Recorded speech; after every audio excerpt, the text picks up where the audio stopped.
Flaw questions are the ones that will make you feel smart while they quietly steal your points. So if you've ever read an argument and thought to yourself, it sounds wrong, but I can't explain why, that's what we're going to fix today. Over the next hour or so, I'm going to show you the most common flaw patterns. We'll do several LSAT drills together. And by the end, the goal is that you'll be able to call out bad logic like a lawyer cross-examining a witness. Now, flaw questions are one of the most common types on the LSAT logical reasoning section, along with necessary assumption and inference. And so, learning how to tackle flaw questions accurately and efficiently can make a huge difference in your score. And if you can get good at flaw questions, you're not just improving in one tiny area, you're improving a core skill that shows up across almost every single type of logical reasoning question. Because a flaw is just bad reasoning. And once you can see bad reasoning clearly, everything else gets easier. And so if you've ever been in this position where you stared at a logical reasoning question and you thought to yourself, wait, what exactly is wrong with this argument? You're not alone. Flaw questions are tricky precisely because they sound straightforward. Your job is to find the flaw in the reasoning, which sounds easy, but what they're really testing is your ability to notice what's missing, the step that the author assumes but never proves. And most students make the mistake of focusing on what's there in the argument, the words on the page or on the screen. But top scorers focus on what is not there, what is missing. And that's the difference. The LSAT wants to know, can you notice invisible gaps in logic? Because that's what makes you think like a lawyer.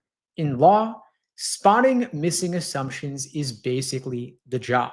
And I've been teaching the LSAT for the past 20 years. And back when I first started, I struggled with flaw questions too. Back then, I thought logic was about memorizing terms or formulas. But it's actually about relationships, how one idea connects to another, and where that connection breaks down. And at LSAT Unplugged, when we work with students one-on-one, this is typically one of the first breakthroughs.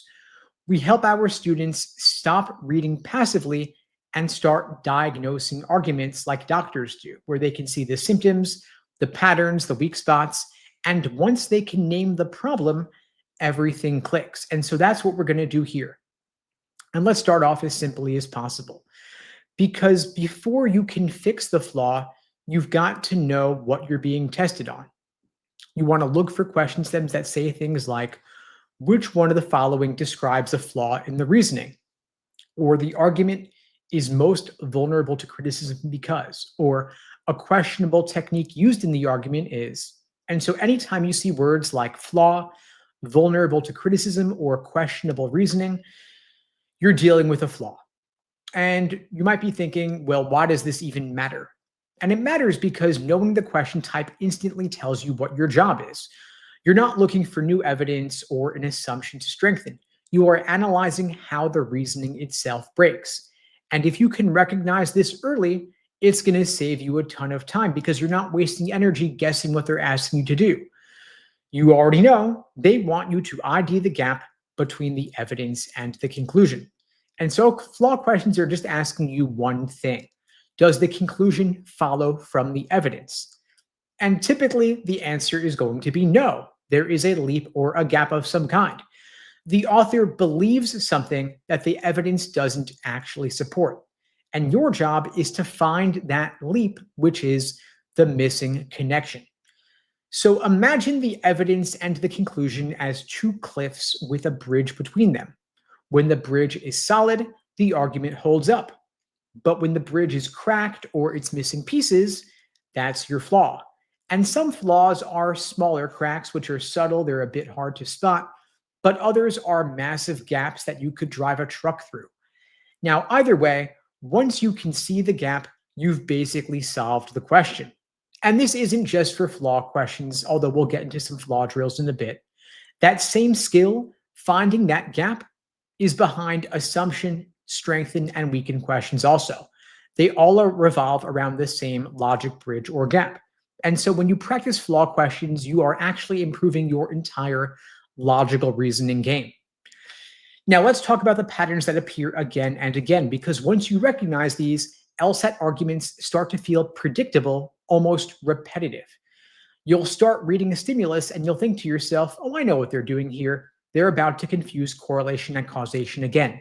And that is exactly the position you want to be in, where you can predict the flaw. It feels repetitive. It feels boring. That's good because you want it to feel easy, like you've done it all before, and you're not reasoning through the logic for the first time. Now, the first big category of flaws I'm going to talk about is comparison flaws. And this one is everywhere. A comparison flaw happens when an argument compares two things as if they were equal, but they ignore other factors.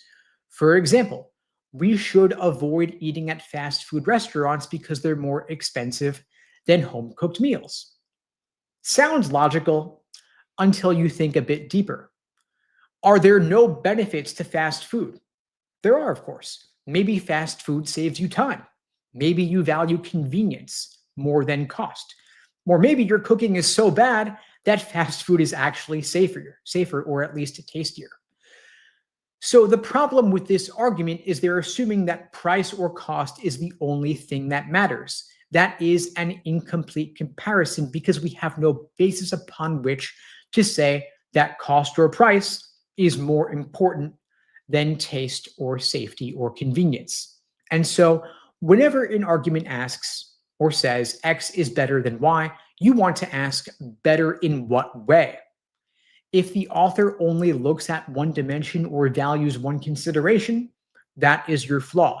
And you will see this pattern in dozens of different forms. For example, they'll say company A is more efficient than company B, or plan A is more successful than plan B.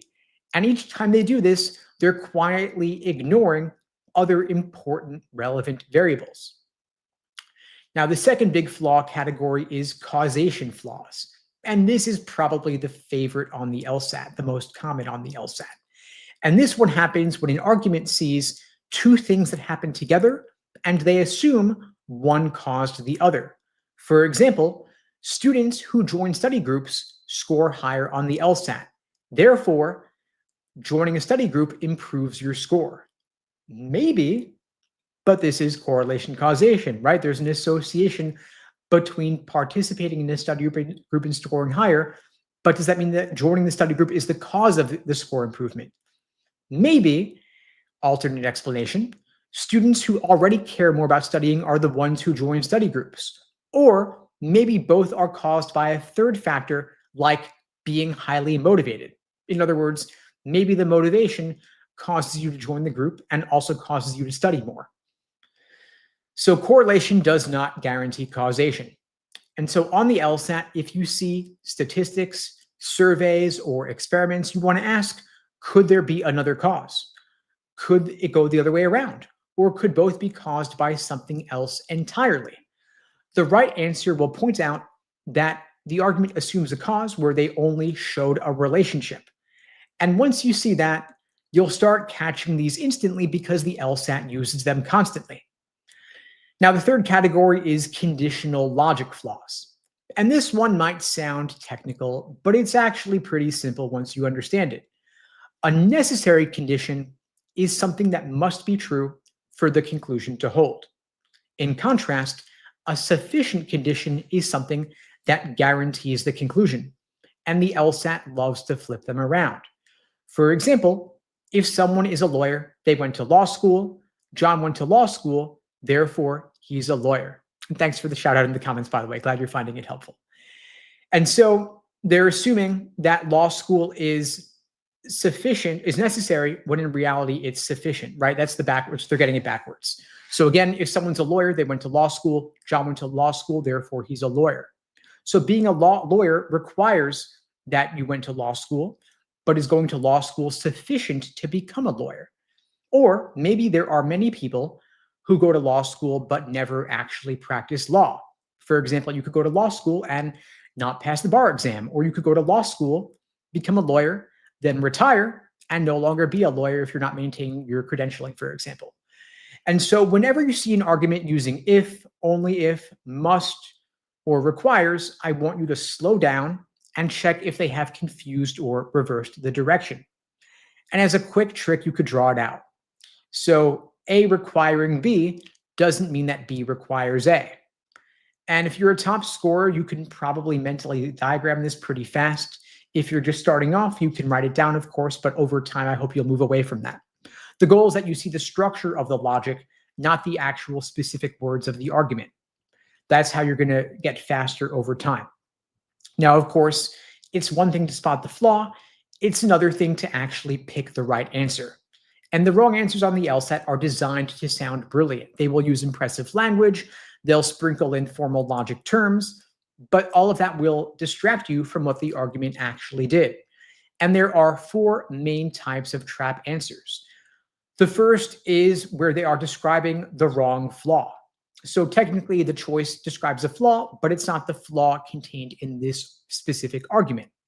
And the LSAT writers will recycle real flaws because they sound plausible. You will see, for example, answer choices that talk about circular reasoning or ad hominem attacks, even when those things never actually happened in the argument. So you always want to go back to the stimulus and ask, did this argument actually do that? The second category is out-of-scope answers, where they introduce something new, like new evidence, new topics, or side issues that are irrelevant but sound reasonable. So I want you to remember that the right answer must describe the reasoning that is in front of you contained in the argument. You also want to look out for choices that are too extreme or too weak. For the LSAT, we want to be in that Goldilocks zone, not too strong, not too soft, just right in the middle. And words like always or never will often signal an exaggeration. Words like may or sometimes might water down the flaw too much. So you've got to read precisely. The tone, the degree of certainty all matter a great deal. And finally, we have choices that describe something true about the argument, but not actually a problem with the logic. So for example, let's say a choice said, the argument fails to define its terms. That's not automatically a flaw, unless there's some issue with definitions that causes the reasoning to break. So the way to avoid all 4 of these traps is to ground yourself in the stimulus. You always want to ask, what's the conclusion, what's the evidence, and what's the gap? And that last one, the gap, is what you want to focus on because it will point you to the real flaw every single time. Now, flaw questions can, of course, feel overwhelming because they're subtle, but they are extremely trainable. You can literally practice your way into seeing the patterns automatically, and that's what we're going to do today. Because after a couple dozen drills of flaws, identifying them, your brain will start predicting what's coming before you finish reading. So every single time you finish a logical reasoning question, not just flaw questions, ask yourself, if there were a flaw here, what would it be? Even when it must be true or strengthen, that habit, maintaining it, will force you to ID the structure and the logic. At first, it might be clunky or imprecise, but over time, it's going to become easy. It'll be effortless. If you practice these for just a few weeks, you will eventually be able to read any argument and instantly sense when something feels off, even before you can articulate why. And if you're not there yet, it's okay. You can get there. The reason it's not easy yet is just because you have not yet had enough exposure to the logical fallacies on the test. The LSAT writers are incredibly lazy. They repeat themselves. They reuse the same flaws, the same methods of reasoning over and over and over. And the only difference between me and you is I've had a lot more exposure. And so when I see a new argument or a new flaw, I can easily more automatically relate it back to all the other questions I've seen in the past, and I have that muscle memory. So when I see a new flaw, I'm not reasoning through it for the first time because I've seen it many, many times before in different disguises. And once you've done these enough, you will also see flaws beyond the world of the LSAT. You will see them in real life too, in articles, in social media, in talking with your family, your significant other. You will see flaws in their arguments and they will hate you if you point them out. So don't do it. Keep it in the LSAT world. And ask yourself, though, what assumption are they making here? It's the same skill. Logic is always going to be logic, whether it's in a courtroom or an advertisement or a political debate. And once you've practiced enough, it will become intuitive and you won't even need to label every flaw anymore. You'll just feel it when something is off. For example, if you see an argument that says, because this policy worked in one city, it will automatically work nationwide. And you will think to yourself, this is a sample flaw. They are overgeneralizing that what is true of this individual group can be extended to everyone. Or if they say, for example, a CEO claims that sales increased after the new ad campaign, does that mean the campaign caused the increase? Not necessarily. There could have been some other third variable that had an impact. And the most important part here is the mindset. You've got to stop thinking of flaw questions as traps because they are not out to trick you. They are out to reveal how carefully you think. The LSAT does not care how fast you are. It cares if you are precise. And when you slow down to ID the structure, your accuracy will improve. I've seen students rush through these thinking they get it, but they can't actually articulate the gap. And if you can't say the flaw in your own words in plain English, you don't actually understand it yet. And so make it your rule that before you look at the choices, you've got to explain the flaw to yourself like you're teaching it to a friend. If you can do that, you will almost always pick the right answer. And to sum it up, at its core, every flaw question is hiding one thing: a gap between what the author assumes and what they actually prove. You don't need to memorize 20 different kinds of flaws.